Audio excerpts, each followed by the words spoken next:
मजहर अब्बास साहब की तरफ लेके चलते हैं। मजहर अब्बास साहब, ये बहुत तशवीशनाक बात है सर, लेकिन ये बताएं ना, ले दे के ये जो 3-4 हमारे पास हुकूमतें हैं या हुकूमती इत्तेहाद में पार्टीज या फिर पाकिस्तान तहरीक इंसाफ जो कि अपोजिशन में, इलेक्शंस भी हो जाते हैं उसके बाद यही आएंगे। लेकिन सर कोई ना कोई प्लान तो हो, कुछ तो हो कि मईशत को संभाला मिले, रिलीफ मिले। ठीक है, न्याय साहब कह रहे हैं कि कैंसर है और इतना शदीद बढ़ गया है, लेकिन कैंसर की भी तो कुछ ना कुछ होती है ना, या तो सर्जरी हो या फिर आप रेडिएशन दें, क्या करें? देखिए, पहली चीज़ तो ये कि मैं अथर साहब की इस थ्योरी को नहीं मानता कि मीडिया ने इसको इस तरह हाईलाइट नहीं किया जिस तरह पिछली गवर्नमेंट की महंगाई को हाईलाइट करते थे। आप पिछली गवर्नमेंट के पहला साल निकाल लें और अखबारात और चैनल्स का जायज़ा ले लें और इस हुकूमत के 5-6 महीने निकाल लें और देख लें कि क्या मीडिया में महंगाई, डॉलर की ऊपर जाना, क्राइसिस पे क्राइसिस आना, इसको मीडिया ने हाईलाइट किया या नहीं किया। और उस पीरियड में, उन पहले साल में पीटीआई गवर्नमेंट के क्या मीडिया ने महंगाई के हवाले से इतनी खबरें दी, नहीं दी उसमें।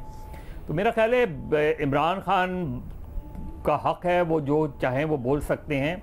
वो तो मीडिया पे करप्शन का, जर्नलिस्टों पे नाम किसी का नहीं लेते, लेकिन इल्ज़ाम लगाए जाते हैं कि जो पेड जर्नलिस्ट हैं वो हैं। पहले भी कहा था कोई 2 नाम बताएं कि जिन्होंने पैसे लिए हों, कोई 2 नाम बताएं, कोई चंद नाम बता दें कि जिन्होंने फ़लाँ जगह से पैसे लिए हों और वो ये काम करें। और ये आप जर्नलिस्ट कम्युनिटी पे बड़ा एहसान करेंगे अगर आप ये बताएंगे, क्योंकि ताकि उनके ख़िलाफ़ कोई पोजीशन ली जा सके। लेकिन एक जनरलाइज करके इस तरह की बात करना, मेरा ख्याल है इमरान खान साहब को या किसी भी लीडर को फॉर दैट मैटर ज़ेब नहीं देता। दूसरी बात, अदम एतमाद की तहरीक, मैं पहले दिन से कह रहा हूँ, एक गलत फैसला था। इनका कोई होमवर्क नहीं था, इन्हें अंदाज़ा ही नहीं था चीज़ों का। और उसके बाद जब एक पार्टी अपनी ही हुकूमत पे अदम एतमाद का इजहार करे तो वो चीज़ें आगे कैसे बढ़ेंगी। पहले दिन से इनकी इकनॉमिक पॉलिसीज़ कमज़ोर रहीं। ये कहते रहे कि जी पिछली गवर्नमेंट ने ये किया, पिछली गवर्नमेंट ने वो किया, वो चीज़ें नहीं चल रही थीं। आईएमएफ के साथ गए नहीं गए, आपने अच्छी गवर्नेंस की मिसालें कायम नहीं की। महंगाई का ताल्लुक़ और बहुत सी चीज़ों का ताल्लुक़ अच्छी एडमिनिस्ट्रेशन से भी होता है, अच्छी गवर्नेंस से भी होता है।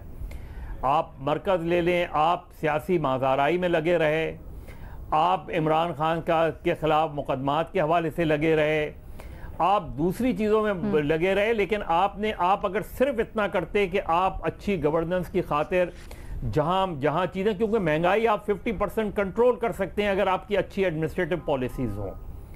दवाओं की कीमतें आपके ज़माने में भी बढ़ती रहीं, हर कीमतें आपके ज़माने में बढ़ती रहीं और कोई क्लियर कट पॉलिसी नहीं आती रही।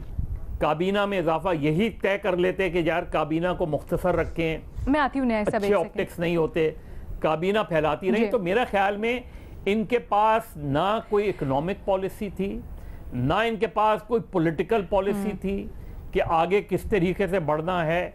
और वो आज तक इनके पास तो पॉलिसीज नहीं थी मजहर साहब। लेकिन मुझे बताएं कि क्या आप समझते हैं कि अगर इमरान खान की गवर्नमेंट कंटिन्यू करती तो ये हालात जो आज यहां तक पहुंचे हैं वो ना होते? ऐसे